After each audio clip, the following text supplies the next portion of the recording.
இங்க ஆண்டவராகிய தேவன் ஒரு வாக்குத்தத்தத்தை ஆபிரகாமுக்கு கொடுக்கிறார். நான் உன்னை ஜாதிகளுக்கு தகப்பனாய் மாற்றுவேன். அல்லேலூயா. பாருங்களேன், ஒரு சாதாரண வார்த்தை இல்ல இது. உன்னை ஜாதிகளுக்கு அப்படின்னா உன் சந்ததியிலிருந்து பல ஜாதிகள் பிறக்கும் என்பது வார்த்தை, வாக்குத்தத்த வார்த்தை. எப்போ சொல்றாருன்னா 75 வயசுல சொல்றாரு, உன்னை பெரிய ஜாதியாக்கும்னு சொல்றாரு.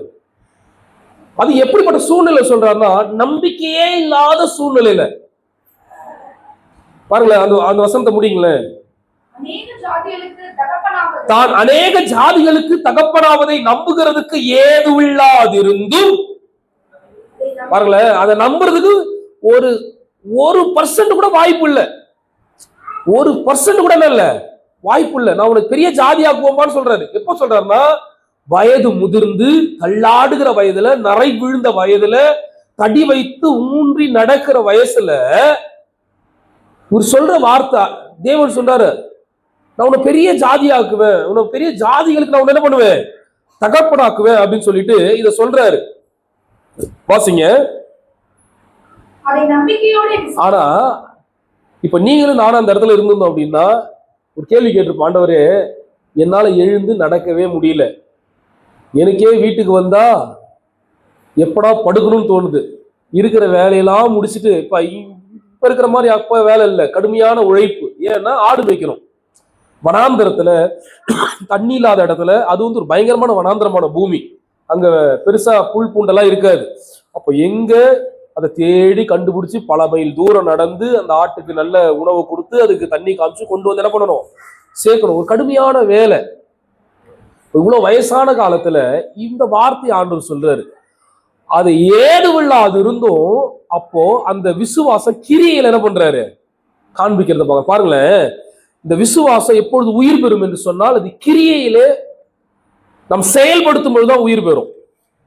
நான் விசுவாசின்னு வாயில சொல்ற வரைக்கும், நான் விசுவாசிக்கிறேன் வாயில சொல்ற வரைக்கும் ஒரு மாற்றமும் வாழ்க்கையில நடைபெறவே போறாது. நீ அதை கிரியையில் என்றைக்கு காண்பிக்கிறாயோ, என்றைக்கு கிரியையில் அதை செயல்படுத்துகிறாயோ, அன்றைக்கு அது உயிர் பெறும். இல்லையா? நான் சொல்றது எத்தனை பேருக்கு புரியுது? நடக்கிற விஷயத்தை பாருங்க.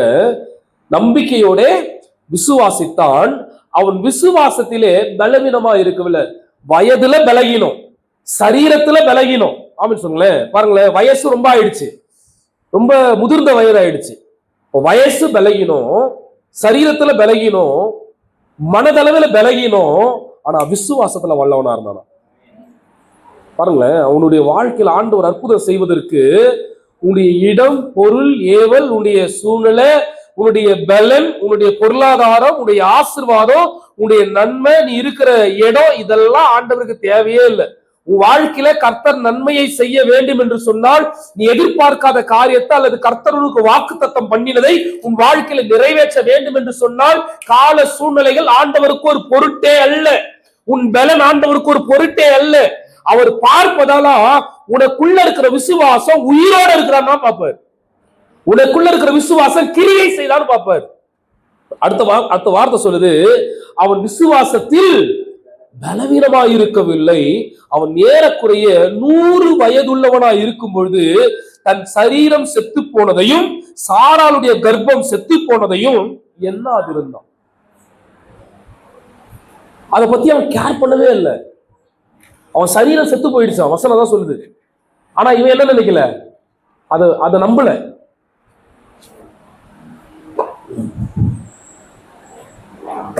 இவனுக்கு தான் சரீரம் செத்து போனப்பா, வயசாயிடுச்சுப்பா, கிழவன் ஆயிட்டான்.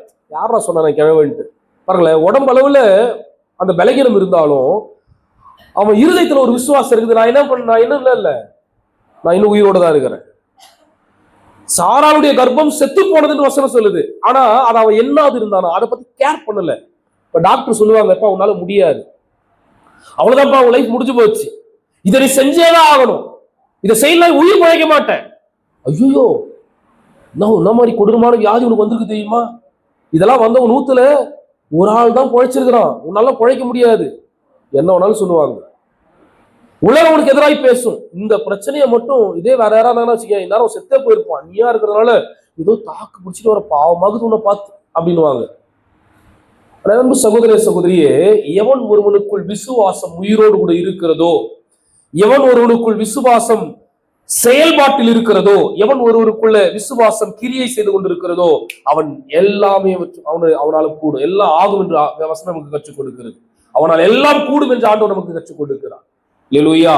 பாருங்களேன், அவன் விசுவாசத்தில் பலவீனமாய் இருக்கவில்லை. அவன் ஏறக்குறைய 100 வயதுள்ளவனாய் இருக்கும் பொழுது தன் சரீரம் செத்து போனதையும் சாராளுடைய கர்ப்பம் செத்து போனதையும் எண்ணாதிருந்தான். தேவனுடைய வாக்குத்தத்தத்தை குறித்து அவன் அவிசுவாசமாய் சந்தேகப்படாமல் தேவன் வாக்குத்தத்தனம் பண்ணினதை நிறைவேற்ற வல்லவராய், அவனுடைய எண்ணெல்லாம் ஒன்னே ஒண்ணுதான். அவனுடைய தாட், அவனுடைய சிந்தனை, அவனுடைய யோசனை, அவனுடைய எண்ணம், இது எல்லாம் ஒன்னே ஒண்ணுதான். நம்ம பிரச்சனையை சுத்தி சுத்தி பார்க்கிறோம், நம்முடைய போராட்டங்களை சுத்தி சுத்தி பார்க்கிறோம், நம்முடைய வாழ்க்கையை சுத்தி பார்க்கிறோம். இதெல்லாம் எப்படி நடக்கும், இதெல்லாம் எப்படி முடியும், இதெல்லாம் ஆகுமா, இதெல்லாம் என் வாழ்க்கையில நடக்குமா, இது செயல்பாட்டுக்கு வருமா, இதெல்லாம் நம்ம என்ன பண்ணிட்டு இருக்கிறோம், பார்த்து நம்மளே நம்ம நொந்து கொண்டு இருக்கிறோம். ஆனா ஒன்னே ஒண்ணுதான் நினைக்கிறான், அவன் தேவன் மேல என்ன பண்ணா, விசுவாசத்தை வச்சு விசுவாசத்தில் வல்லவனாய் மாறினான். அல்லேலூயா.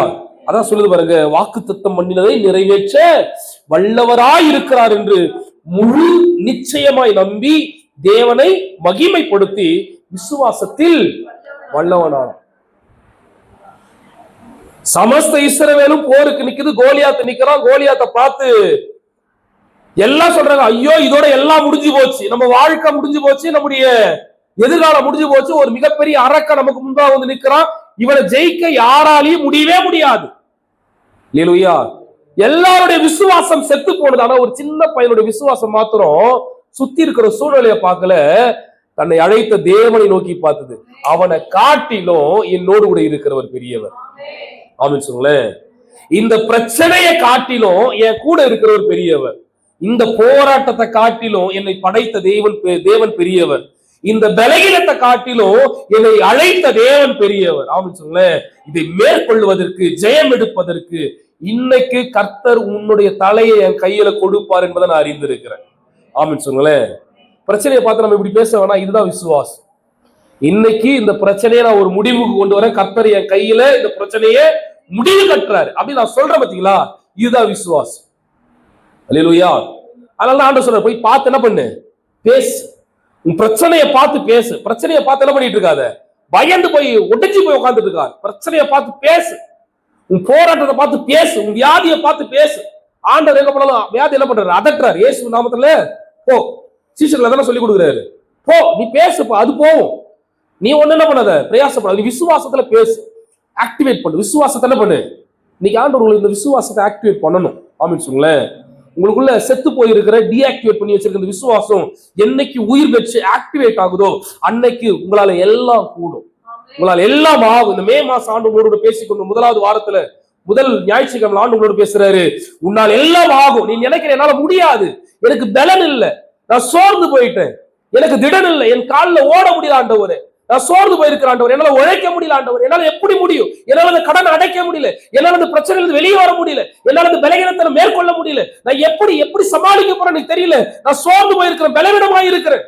நீ எவ்வளவு வேணா நினைச்சிட்டு இருக்கலாம், ஒன்னே ஒண்ணு போதும். இன்றைக்கு அந்த விசுவாசம் உன்னோடு கூட உயிர் பெற்று எழுந்து உன் கூட உன் வீட்டுக்கு வரும் அப்படின்னா உன்னால் எல்லாம் ஆகும். அல்லேலூயா. ஆமென் சொல்லுங்களேன். பாருங்க, இந்த விசுவாசத்தை கொண்டு ஜாதிகளுக்கு தகப்பன் என்கிற ஒரு பட்டத்தை என்ன பண்றாரு, பெற்றுக்கொள்கிறார். ஒரே ஒண்ணுதான், விசுவாசம் ஆக்டிவேட் பண்ணிட்டார்.